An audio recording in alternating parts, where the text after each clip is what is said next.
Good evening, everyone, and welcome to Nomadic Productions' brand new weekly review series, Snowpiercer Saturdays. It is currently 8:09 in the morning for me as we're recording this, and all I have to say is that diving into the world of Snowpiercer again is quite a trip.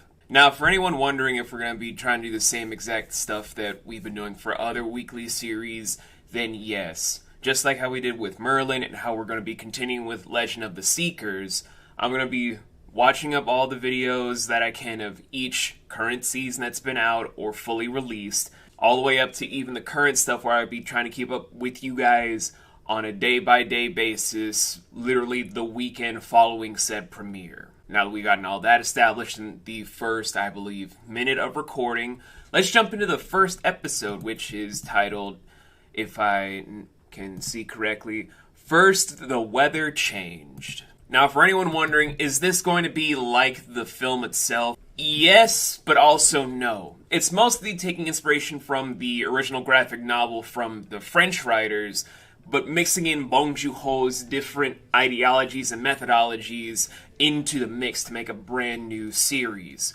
First kicking off by touching base not on the fact that there was a global virus or a huge different shift from a medical thing trying to cure something of that nature, trying to make something to be the end-all be-all to just save humanity from a small-scale event, but rather just the effects of climate change, but trying to mix in how mankind tried to play as God by making sure that they changed up everything to make sure that they were no longer held accountable for the shift in dynamics that became the weather that we have today. As such, the whole entire show starts off with a bloody massacre when it's about the people of the soon-to-be tail section is trying to climb aboard because there was a select few people that were chosen to be on board the train, 1,001 cars long, remember that, and unlike those people, they were never given a single chance to survive. It's literally humanity trying to do the arc from Christianity's whole thing with the Bible, but trying to do out the whole process of trying to save as many as possible and trying to be accommodating for all those in question so no one can go famished or thirsty or just die out to the weather that's now holding the planet hostage, making its second ice age, if you will. So, it's exactly what I kind of imagined for like a man-made arc from a man-made catastrophe that no one really wanted to sit through because humanity is stupid. So then we jump around 6 years and some change into the future, where Snowpiercer is now going on its new revolution.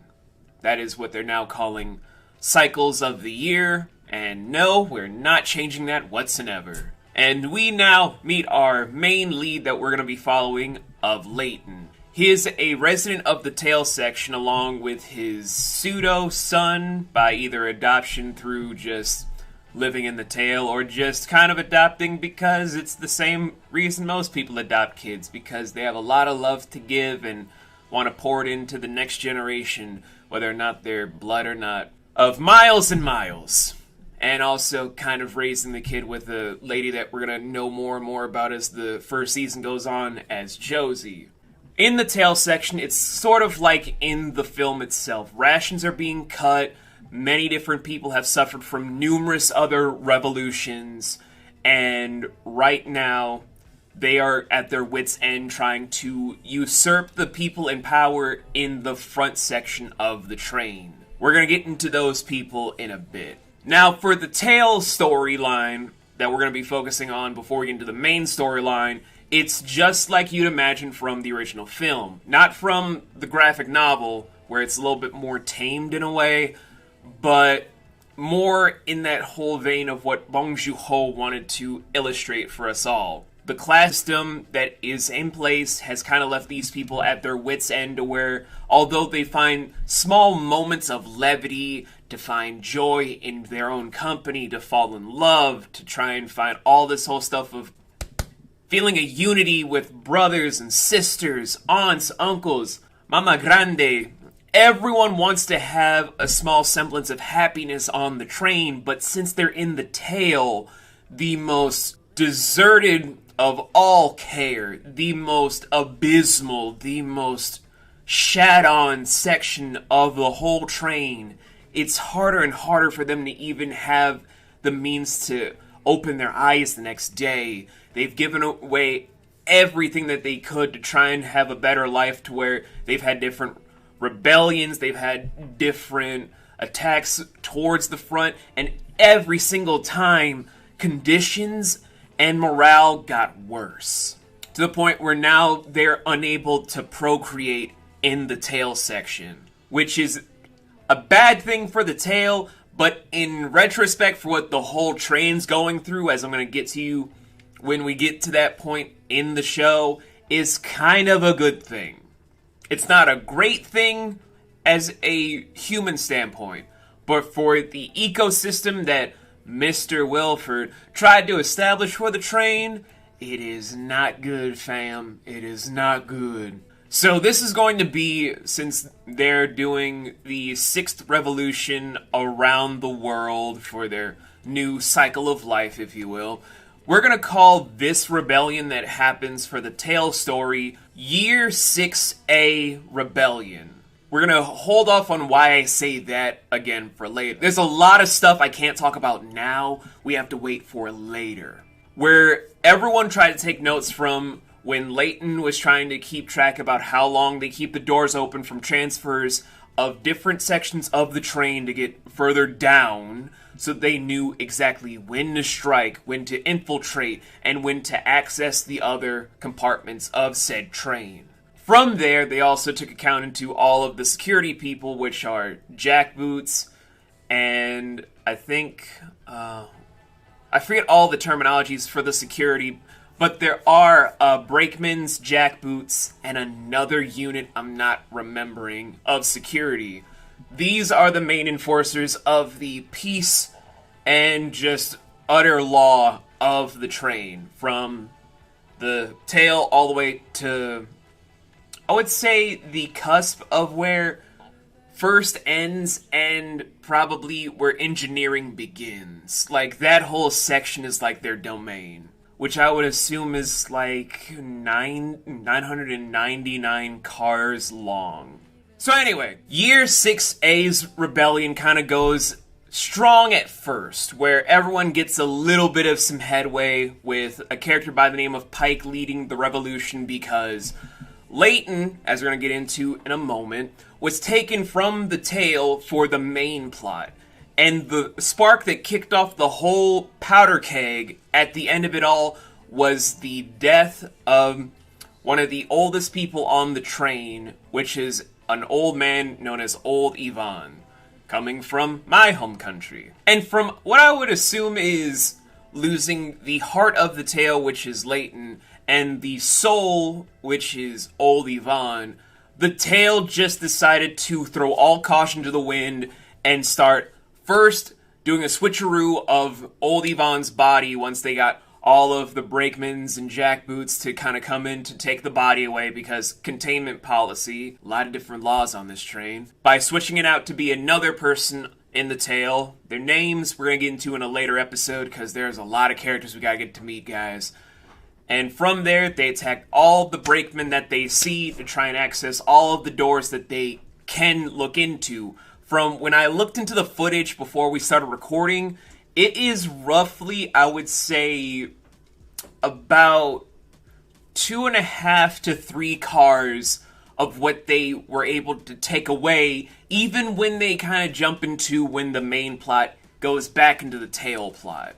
You know, actually, rewatching the whole thing, it looks like it only took like one car that just, unfortunately, by set design, kind of looks like it's divided into, I would say, half compartments that look like it's 1.5, if not 2 cars.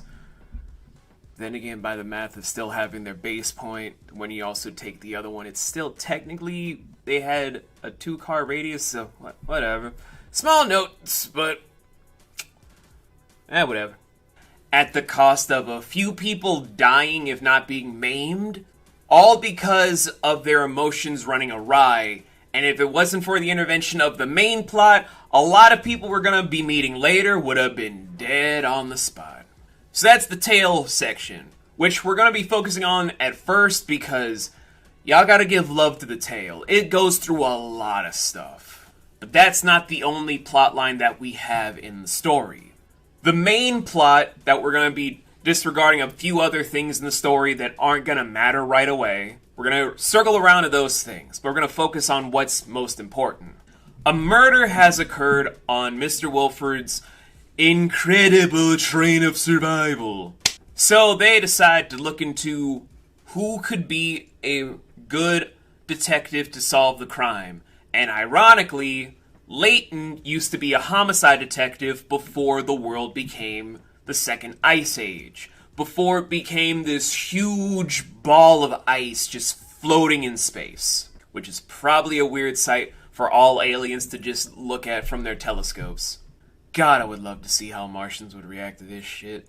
Anyway, once they were able to figure out how to get Layton from the tail section by force to try and get involved with the case, Layton, at first, like many different people that come from the tail, is apprehensive to what they're really after, because the third all the way to the first class don't really care about the tail section. While Layton loves his people, he loves his found family. He wants there to be actual justice to where it's not a class system, but actual unification where everyone can be fed, have the ability to live how they want to live, have homes if they want to have them, and reproduce if they desire. The problem, though, is that, like many people will be emphasizing, it's probably not a good idea to upset an already established ecosystem without first making preparations, which is going to be hammered in for a plot detail that we're probably not going to have real resolution for until we finally reach the finale of Season 1. Because every single one of these things has a nugget of wisdom behind it, but we can't really give that credence or its flowers just yet. We gotta be in Layton's shoes about we can have it all and still make it work. However, with Layton now on the case, we find out a few different key information points about the murders. Because there's an older murder that happened 2 years ago involving a person that got chopped up, had their genitals removed, and was shoved into very cramped spaces.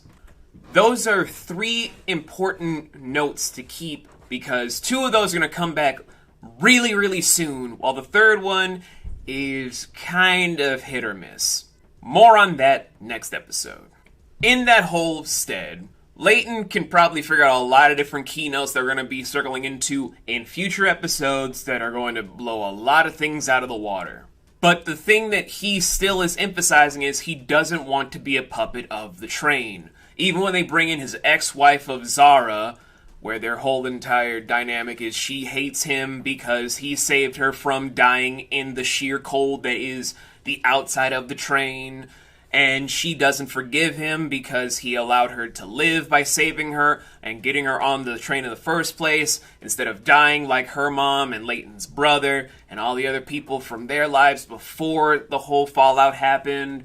And Layton was just trying to think of surviving, but Zara's like, oh, you probably forgot about me and was sleeping with Josie the whole time, which at this point they haven't. They both are in love with the other, but I feel like at this point Layton just wasn't trying to take in a romantic element just yet, because he was probably still in love with Zara, which a lot of people, if they've been in a very committed and very loving relationship, can relate to. It's an honest narrative that does carry on very well, and when this whole thing is still progressing, we're going to find a lot more stuff that we will agree with this dynamic and hate about this dynamic. But as it stands, where the main plot is now trying to have Layton keep pushing for more and more rights given back to the Tail and no one listening, we finally have it be interjected back into the Tails plot, which is the Year 6A rebellion, where in order to save all of his found family, Layton decides to be a detective for the train and even, quote-unquote, migrate to the third class, which is just the tail, but only slightly better and slightly clean-ish if he solves the murder. Which he's going to, but we're gonna get to the... I'm sorry for just starting stuff and pausing, but there's a lot of stuff that I don't like spoiling. We're gonna get to those points, but I can't talk about them out of order. You guys gotta bear with me. Now, with Layton trying to interject stuff to where the people that are part of Pike's party, that are visibly going to be taken to a prison that we're going to be calling the Drawers, he's just trying to tell them that he's seen a lot of different things from several cars deep and is going to make up a huge network that he wanted to push for at the beginning of the episodes, that he wanted to build an ally alliance that goes throughout the entire train. That way they can get weapons, they can get eyes and ears throughout the entire train, 1,001 cars deep, have it to where they have a map system, know where to store all the new weaponry, where to get safe houses, everything you'd need for a pure rebellion done properly and strategically, even if it means that all the people that are surrounding you grow weaker, grow more tired, grow more sickly. In the end-all goal, if it means ultimate survival for the future, that means that sacrifices must be made. That is just pure strategic maneuvers. You have to outweigh the needs of the few to serve the needs of the many. I know I probably said that backwards, but y'all, I'm exhausted. I just got up like an hour ago.